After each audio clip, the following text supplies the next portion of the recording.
Well, good evening, everybody. Welcome back to the channel. In this episode here, we're going to do a white bass and bluegill cook. Not the catch and cook. Like I've said in a couple of previous videos, all my cooked portions of these videos are going to be the following Saturday after they were caught. So, anyway, what we're working with here is some homemade breading with the bluegill and white bass. I'm going to put some panko breading in there to get a little bit crunchier flavor. And I've got a batter that I put together here with a couple of different hot sauces and stuff like that I think will turn out pretty good. So I've got the oil heating up, so I'm gonna get this thing to cooking. All right, got our panko breading in there. Let's give us a couple of shakes to get it all mixed up good. I need to get a couple more of these.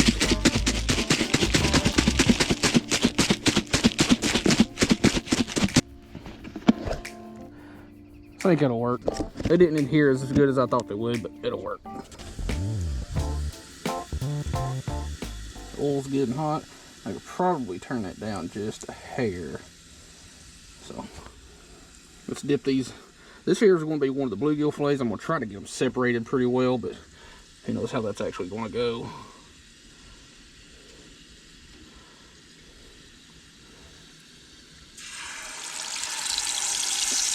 Oh, that sounds good.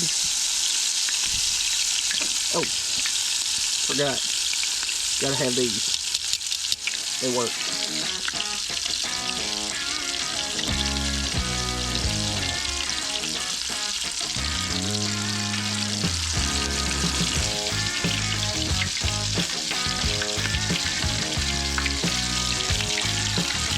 And I believe this one here is white bass fillet.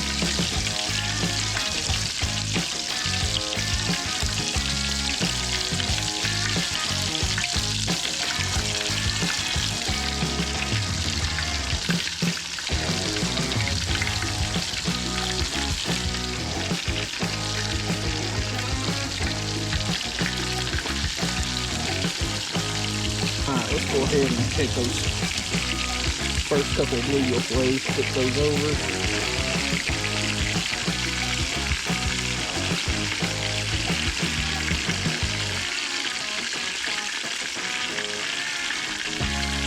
Yeah, they're just about done. That's a little bit warmer than I want them to be, but it is what it is. You're more than likely done. You're more than likely done because these bluegill fillets are so much smaller. Every so often you have to give them a couple extra reassuring clicks.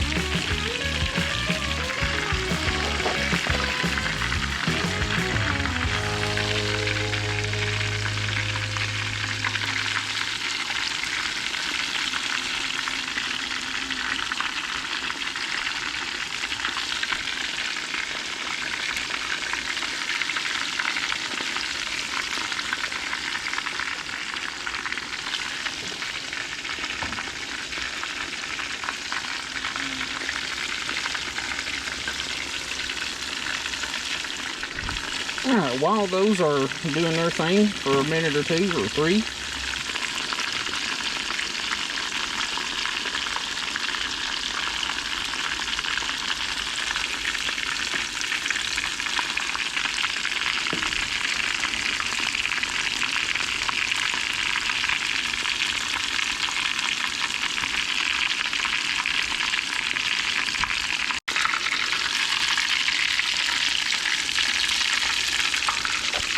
alright, I'm going to put these last couple of fillets in there without any of the batter on it and just see how the taste turns out, how much more different it will be.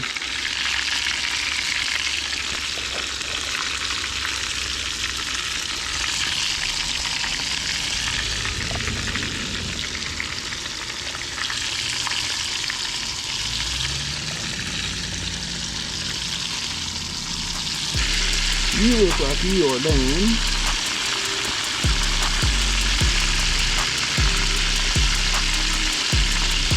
You more than likely are.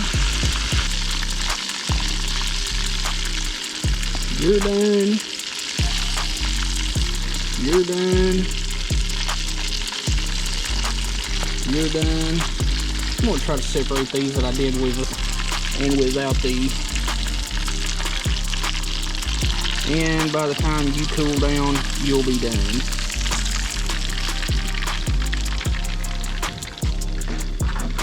Alright, kill that heat.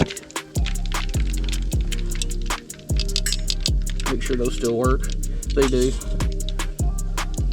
And I tell you what, that looks pretty dang good. And it don't look like there's as much as there was, but you know, by the time you fry it and it shrinks up, it makes sense. But anyway, I'm gonna let these cool down and get all the stuff cleaned up and put away, and we'll be back to you here in just a minute. This skillet that I've been using here, I've had so many catch and cooks in this thing, and it's nothing special. It's just a skillet out of an Ozark Trail camping kit, and it works perfectly fine. It's super cheap and it works, and plus it folds up, but I'm not touching that part right now because it's super hot. And as y'all know, my favorite marinade, it's well, hot sauce to marinate fish in, has been this Cholula chipotle sauce. It's pretty sweet, not real hot. The next one that I've been using, just because I can't find that crap at Walmart anymore, has been just the chipotle original. Pretty good stuff, a little bit more heat. And what do y'all think we should do with the next one?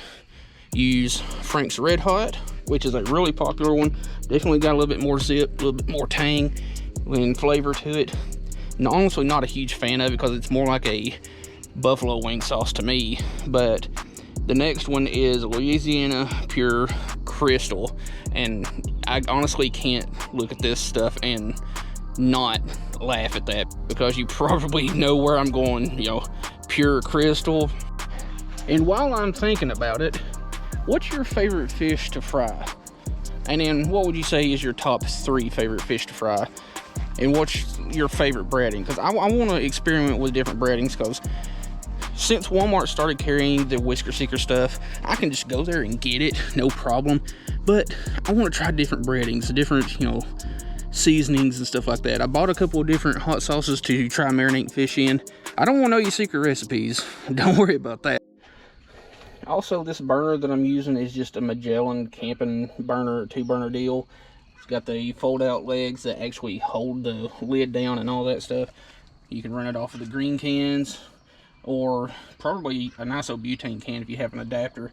But it works pretty dang good. I do like this one more over the Ozark Trail one that I used to use, because these side plates here actually sit right almost flush right there, so there's a lot less wind that can come up through there and knock the flame off of the burner or knock it out. And it's a little bit heavier duty also. But yeah, what's your favorite fish to fry? And my favorite to eat and fry would honestly be walleye. I don't know, white bass and crappie are, I'm gonna say white bass, crappie, and walleye are tied for number 1. Yellow bass is definitely up there also. I wouldn't say it's the best.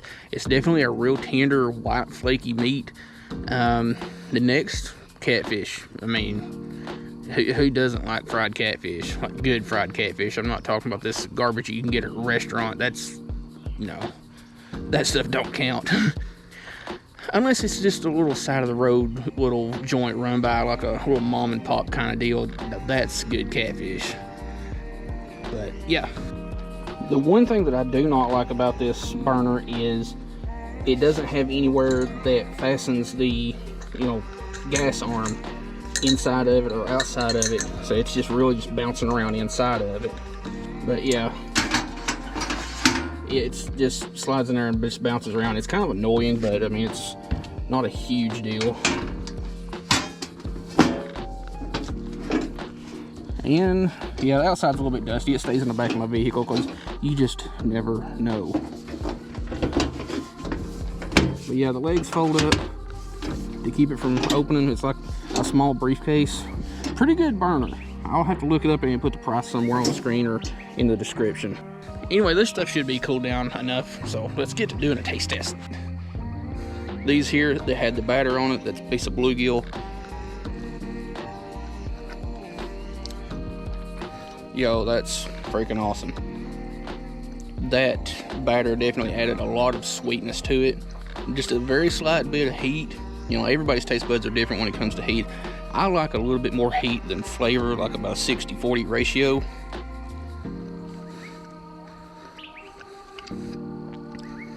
But that is really good. I don't know that I'll use that batter next time, just because I like the little bit crunchier kind of texture. Here's one I think didn't have it. Nope, that definitely had it. Well, honestly, can't tell which one's do and don't now, but alright, we're going to try some of the white bass.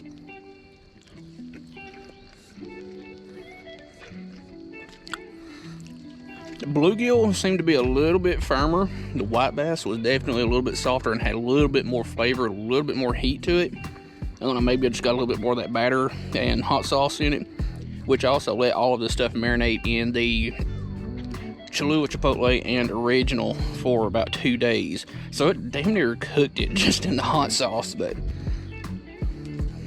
I'll leave all this stuff in the description so you can check it out, try my recipe, and yeah, you can use it with pretty much any mild flavored fish, you know, catfish, tilapia, crappie, walleye, you name it.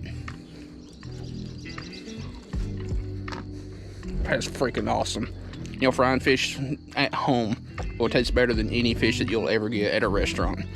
Anyway, I hope you like this video. I'm going to do my cooked portions of these videos the Saturday following the video of catching these fish, just to have a little extra content on the channel. Again, hope you like the video. We'll see you in the next one.